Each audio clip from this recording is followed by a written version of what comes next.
नमस्कार साथियों, मेरा नाम है आर.के. सिंह। संस्कृति आईएएस के यूट्यूब चैनल पर आप सभी का स्वागत है। आज के एपिसोड में हम जिस न्यूज़ की चर्चा करने वाले हैं, इस न्यूज़ का जो संबंध है वो पर्वतीय राज्य उत्तराखंड से है। और न्यूज़ क्या है? तो न्यूज़ ये आ रही है कि अब उत्तराखंड में नए भू कानून लागू होंगे और ये जो भू कानून है ये काफ़ी कठोर और सख्त हैं। और इस कारण से अब ये कहा जा रहा है कि ये जो नए भू कानून हैं, इन कारण से एक तरह से भूचाल आ जाएगा। कहने का मतलब यही है कि अब उत्तराखंड की जो कृषि भूमि है, जो बागवानी भूमि है, उसे उत्तराखंड के बाहर के राज्य के जो निवासी हैं वो अब नहीं खरीद पाएंगे। इसी मुद्दे की, इसी न्यूज़ की आज हम चर्चा करेंगे। देखेंगे कि आखिर इस तरह का नया जो भू कानून है वो उत्तराखंड की, तो आज के एपिसोड में हम देखेंगे कि आखिर जो उत्तराखंड की सरकार है इस तरह के नए भू कानून को क्यों लागू की है, इसके पीछे कारण क्या है। वहाँ के जो सीएम है पुष्कर धामी, उन्होंने इस तरह की पहल क्यों की है और इसकी प्रशंसा भी सीएम ने की है, बाकायदा इसके लिए ट्वीट भी किया है। तो इन सभी मुद्दों की चर्चा करेंगे। इसके अलावा हम ये भी देखेंगे कि जो विधेयक है, जो भू कानून है, इससे संबंधित जो विधेयक है वो कब पारित हो सकता है। तो इस पूरे मामले की चर्चा करते हुए ये देख लेंगे कि ये जो पूरा निर्णय उत्तराखंड की सरकार ने ली है आखिर किस परिप्रेक्ष्य में लिया है और क्या इससे पहले भी अलग अलग जो भारत के राज्य हैं वहाँ पर इस तरह के वहाँ की जो स्थानीय भूमि है उससे जुड़े हुए क्या कोई कानून बनाए गए हैं। इन सभी पर आज के एपिसोड में हम डिटेल से चर्चा करेंगे। तो चलिए सबसे पहले हम देख लेते हैं कि ये जो न्यूज़ है ये क्यों चर्चा में है। तो इसके लिए आप देख सकते हैं एक न्यूज़ आर्टिकल हम ले रहे हैं और इसी के आधार पर हम विश्लेषण करेंगे और देखेंगे कि आखिर ये पूरा मामला है क्या। तो देखिए मामला कहाँ से जुड़ता है, तो मामला ये जुड़ता है जो हमारे देश का पर्वतीय राज्य है, जिसे एक तरह से देखें तो भारत का स्वर्ग कहते हैं, देवभूमि कहते हैं। देवभूमि जो उत्तराखंड है यहीं से जुड़ा हुआ मामला है और यहाँ पर ये कहा जा रहा है कि सरकार जो है, यहाँ की जो सरकार है उसने कुछ खास भू कानून, कुछ कठोर सख्त भू कानून लागू करने जा रही है। ऐसा क्यों करने जा रही है? तो राज्य की जो जनता है उसके द्वारा लंबे समय से ये मांग उठ रही है और इस मांग को और वहाँ के लोगों की जो भावनाएं हैं उनको ध्यान में रखते हुए उत्तराखंड की सरकार ये नया भू कानून यहाँ पर लागू करने जा रही है। क्योंकि जो उत्तराखंड सरकार है वो राज्य में कृषि और बागवानी कृषि जो भूमि है उसे खरीदने से रोकने के लिए ये जो नया मसौदा है भूमि कानून का, उसको मंजूरी प्रदान कर दी है। और अब जो सीएम पुष्कर धामी हैं उत्तराखंड के, उन्होंने इसे राज्य की जो संस्कृति है, जो राज्य के संसाधन है, जो राज्य की अपनी धरोहर है, जो पहचान है, उसकी रक्षा के लिए ऐतिहासिक कदम करार दिया है।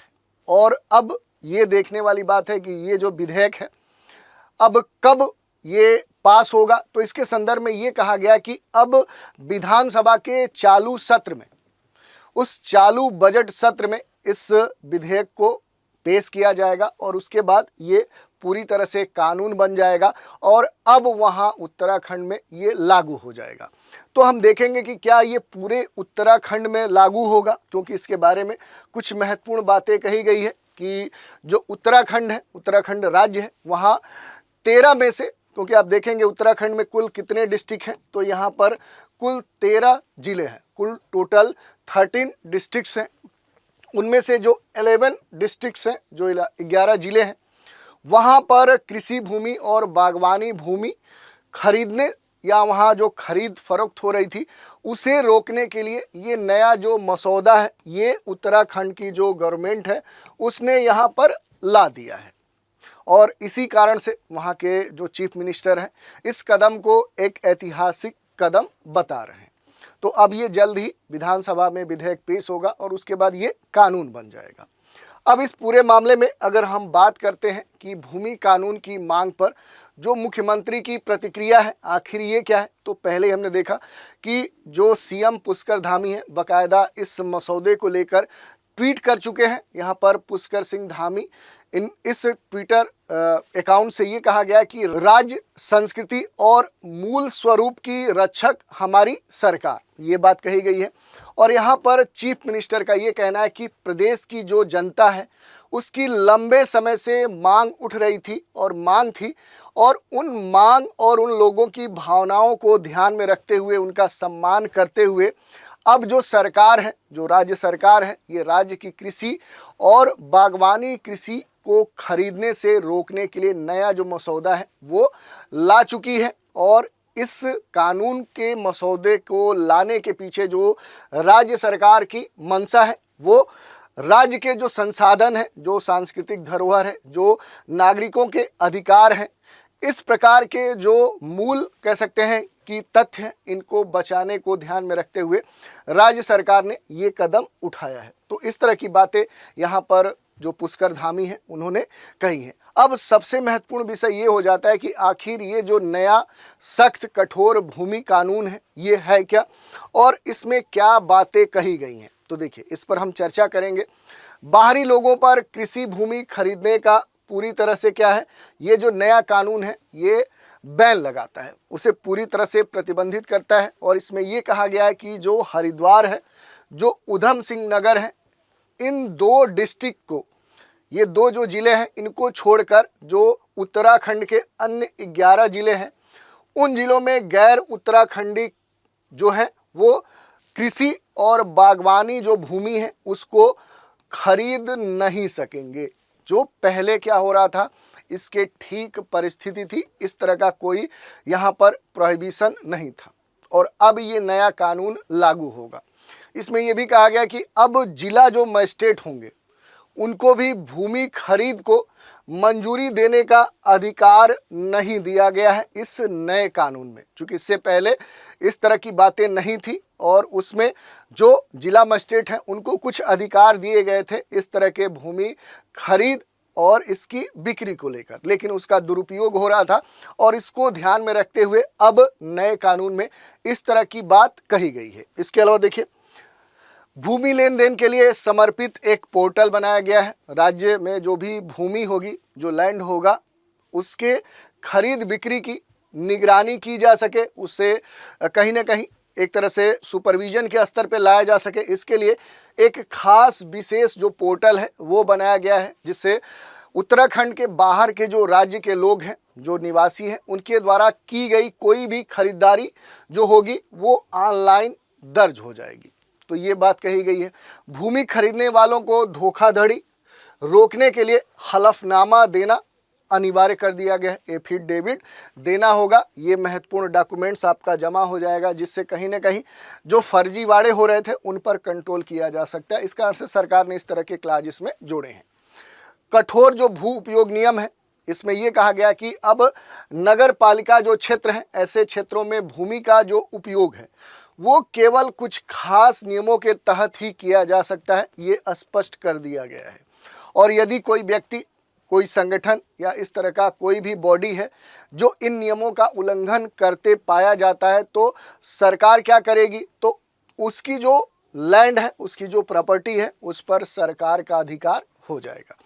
ये बात कही गई है। इसके अलावा अगर हम देखें कि आखिर इस तरह का जो फैसला है वो राज्य सरकार ने क्यों लिया है, इस तरह का जो कदम है, इसमें ये भी प्रश्न उठ सकता है कि जब देश के बाकी हिस्सों में, यानी देश के अलग अलग राज्यों में ये पूरी तरह से आज़ादी दी गई है कि देश का कोई भी नागरिक वहाँ जाकर रह सकता है, वहाँ की ज़मीन को खरीद सकता है, वहाँ अपना घर बना सकता है, तो ऐसा क्या है कि केवल उत्तराखंड में इस तरह का कानून वहाँ की राज्य सरकार ला रही है, तो क्या बाहर के जो राज्य हैं, वहाँ रहने वाले जो निवासी हैं, जो नागरिक हैं, क्या उनके अधिकारों का हनन इससे नहीं होगा, या इस तरह के कई सारे प्रश्न उठ सकते हैं। तो देखिए, क्यों लिया गया है फैसला, इसके बारे में अगर हम बात करें तो जो राज्य है उत्तराखंड की, चूंकि हम बात कर रहे हैं, तो जो उत्तराखंड राज्य है, इस राज्य में जो बाहर के राज्य हैं, जो गैर राज्य निवासी हैं, उनके द्वारा उत्तराखंड में अंधाधुंध स्तर पे जो भूमि खरीद थी, जो लैंड कह सकते हैं अधिग्रहण है, वो तेजी से हो रहा था। और इस कारण से जो मूल उत्तराखंड के निवासी हैं उनके जो अधिकार हैं, उनकी जो संस्कृति है, उनकी जो परंपरा है, वहाँ का जो संसाधन है, वो कहीं ना कहीं प्रभावित हो रहा था। और स्थानीय जो संस्कृति संसाधन है उसकी रक्षा को ध्यान में रखते हुए इस तरह का जो फैसला है वो राज्य सरकार ने लिया है। गैर जो निवासी हैं उनके द्वारा भूमि खरीद का एक विवादास्पद मुद्दा भी देखने को मिल रहा है, क्योंकि वहाँ के जो स्थानीय निवासी हैं उनके ऊपर कई सारे मामले इस तरह के देखने को मिले हैं जिसमें दबाव की स्थिति देखने को मिली है। वहाँ पर जो स्थानीय समुदाय हैं, अगर उनके दृष्टिकोण से देखें कि स्थानीय जो सामुदायिकता है वो प्रभावित हो रही थी, क्योंकि जो डेमोग्राफी है, जो जनसांख्यिकी बदलाव है वो तेजी से देखने को मिल रहा था। राज्य नागरिक और गैर राज्य नागरिकों का जो जनसांख्यिकी अनुपात है वो अब बदलने लगा था, और इस कारण से ये जो बदलाव है ये खतरनाक हो चुका था। वहाँ के मूल जो कल्चर है, वहाँ की जो संस्कृति है, वहाँ के जो लोग हैं उनके लिए, यही नहीं स्थानीय लोगों के हितों के ऊपर भी प्रभाव पड़ने लगा था। जो वहाँ के स्थानीय लोग थे उनके ऊपर एक तरह का दबाव बाहर के राज्य के नागरिकों के द्वारा पड़ने लगा था, या कहें तो वहाँ के जो स्थानीय नागरिक हैं उनके ऊपर बाहर के राज्यों से आए हुए जो कई तरह के जो संगठन हैं, जो बड़े लोग हैं, उद्योगपति हैं, या इस तरह की जो स्थितियां थी वो देखने को मिली, जिस कारण से जो स्थानीय नागरिक हैं उनके अधिकार प्रभावित होने लगे थे। उन अधिकार को कहीं ना कहीं, उन अधिकारों के संरक्षण के लिए इस तरह का जो फैसला है वो राज्य सरकार ने लिया है।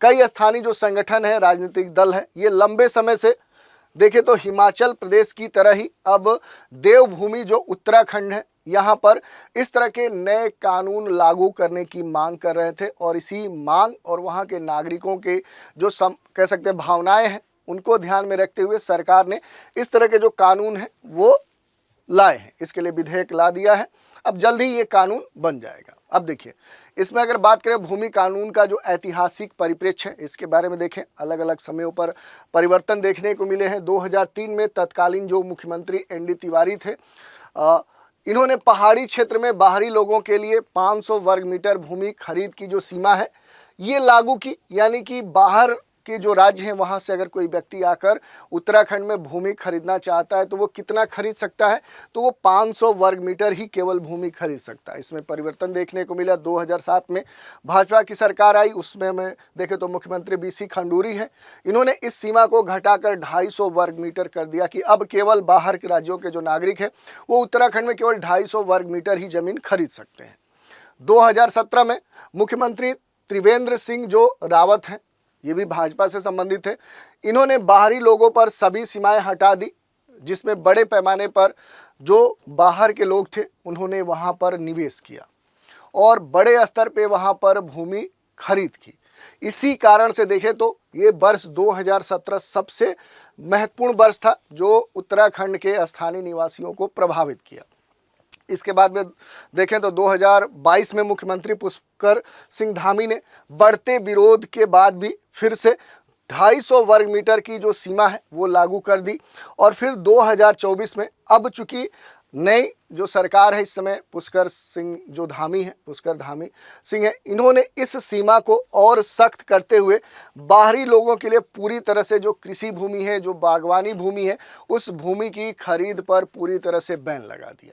तो ये पूरा घटनाक्रम है जो उत्तराखंड में भूमि खरीद को लेकर अब तक के जो घटनाक्रम है उन पर हमने चर्चा की।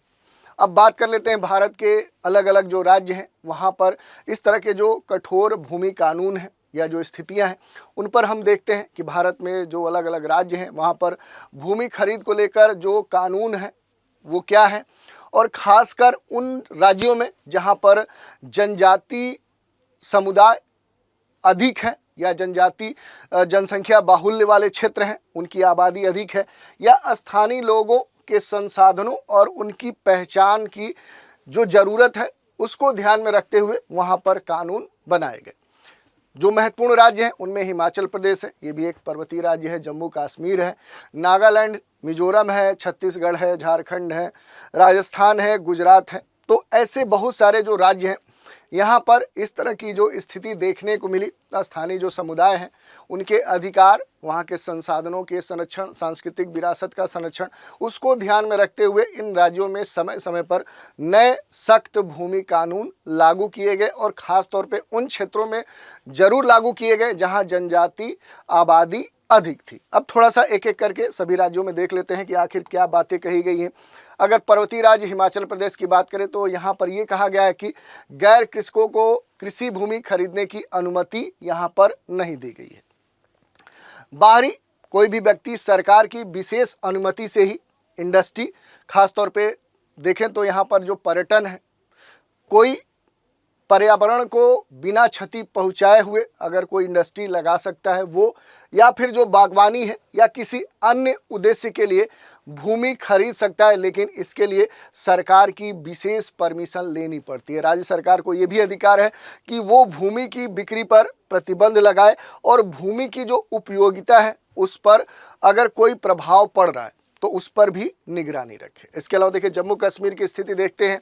इसमें यह कहा गया कि आर्टिकल 370 हटने से पहले भारतीय जो व्यक्ति है वो जम्मू कश्मीर में ज़मीन नहीं खरीद सकते थे, लेकिन वर्तमान में स्थितियां ये है कि भारत का कोई भी नागरिक वहां गैर कृषि भूमि खरीद सकता है। यानी वहाँ जो कृषि योग्य भूमि नहीं है उस भूमि को देश के किसी भी क्षेत्र का रहने वाला व्यक्ति कुछ खास शर्तों के साथ उस भूमि को खरीद सकता है। हालांकि कृषि भूमि की बिक्री पर अभी भी यहाँ पर पूरी तरह से प्रतिबंध लगा हुआ है, जिसे केवल राज्य के निवासी ही खरीद सकते हैं। इसके अलावा देखिए नागालैंड मिजोरम की स्थिति क्या है, तो यहाँ पर यह कहा गया है कि 6ठी अनुसूची के तहत खास तौर पे संरक्षण का प्रयास किया गया है।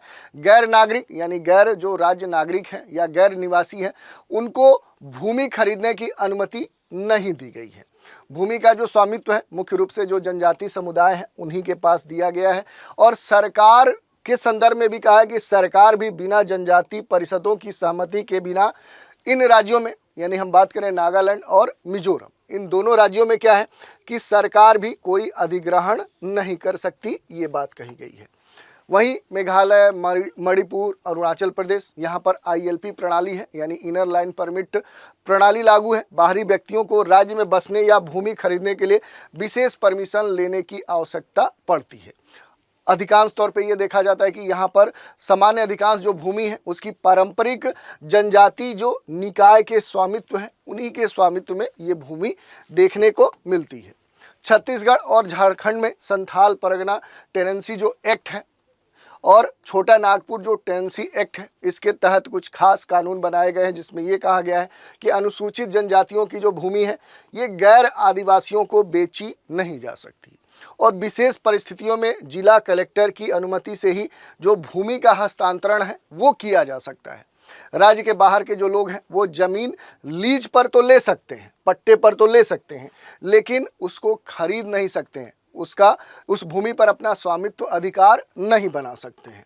इसके अलावा राजस्थान में भूमि सीमा कानून लागू है। यहाँ पर यह कहा गया है कि जो भी सीमावर्ती जिले हैं उन जिलों में बाहरी व्यक्तियों के द्वारा भूमि खरीद को नियंत्रित करने के लिए कुछ कठोर कानून लागू किए गए हैं, और जो भी सेंसिटिव क्षेत्र हैं वहाँ पर भूमि अधिग्रहण निगरानी जो है वो सरकार के द्वारा की जाती है, ताकि उन राज्यों में जो इंटरनल सिक्योरिटी है या इस तरह के जो भी मुद्दे हैं वो प्रभावित ना हो। सिक्किम में भी कुछ खास बातें कही गई हैं, जैसे बाहरी व्यक्ति कृषि भूमि जो है उसको खरीद नहीं सकता है, और भूमि का जो कह सकते हैं ओनरशिप है उसके लिए सिक्किम सब्जेक्ट जो सर्टिफिकेट्स है SSC उसकी नीड पड़ती है। सिक्किम में रहने वाला गैर स्थानीय जो भी नागरिक है उसको भी भूमि खरीद में सख्त प्रतिबंधों का क्या करना होता है, सामना करना पड़ता है। इसके अलावा देखिए महाराष्ट्र की बात करें तो महाराष्ट्र और जो कोंकण भूमि क्षेत्र है, ये तटीय वाला जो क्षेत्र है, यहाँ के लिए कहा गया कि ये जो अधिनियम है इस अधिनियम के तहत राज्य के बाहर के जो लोग हैं वो कोंकण क्षेत्र की कृषि भूमि को खरीद नहीं सकते हैं।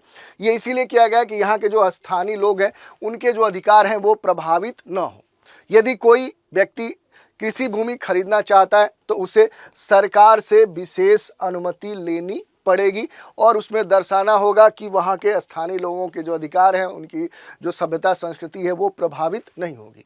ऐसे ही गुजरात के लिए कहा गया सरकारी और ट्राइबल भूमि संरक्षण कानून, अनुसूचित जनजाति की भूमि गैर आदिवासियों को नहीं बेची जा सकती। ये बात गुजरात के संदर्भ में कही गई है और सरकार से मंजूरी लिए बिना कोई भी राज्य से बाहर का जो व्यक्ति है वो आदिवासी क्षेत्रों में कोई भी लैंड, कोई भी भूमि खरीद नहीं सकता है, ये बात कही गई है।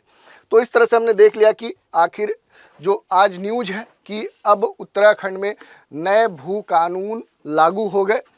अब लागू होने की प्रक्रिया एक तरह से देखें तो आगे बढ़ चुकी है और इसका जो विधेयक है ये चालू बजट सत्र में पेश होगा, फिर कानून बन जाएगा। तो एक तरह से देखें तो अब ये लागू ही हो चुका है और इस कारण से एक भूचाल सा आ गया है कि अब राज्य के बाहर के जो लोग हैं वो उत्तराखंड में जो भी कृषि भूमि होगी, जो बागवानी भूमि है, उसे अब नहीं खरीद सकेंगे। क्योंकि उत्तराखंड क्या है, एक पर्वतीय राज्य है।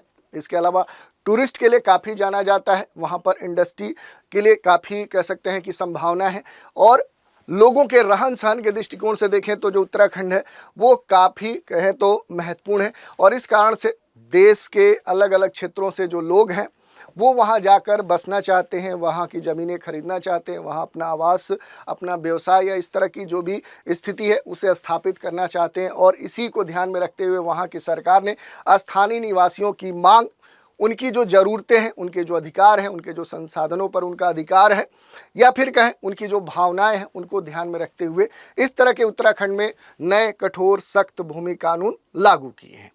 तो देखना है कि आखिर आगे आने वाले समय में इसके क्या परिणाम देखने को मिलते हैं, वो देखने वाली बात है। तो आज के एपिसोड में हमने इसी विषय पर चर्चा की और इससे जुड़े हुए जो भी अहम पहलू हैं उन पर प्रकाश डाला। तो आज के एपिसोड में इतना ही। आप सभी हमारे साथ बने रहें, इसके लिए धन्यवाद।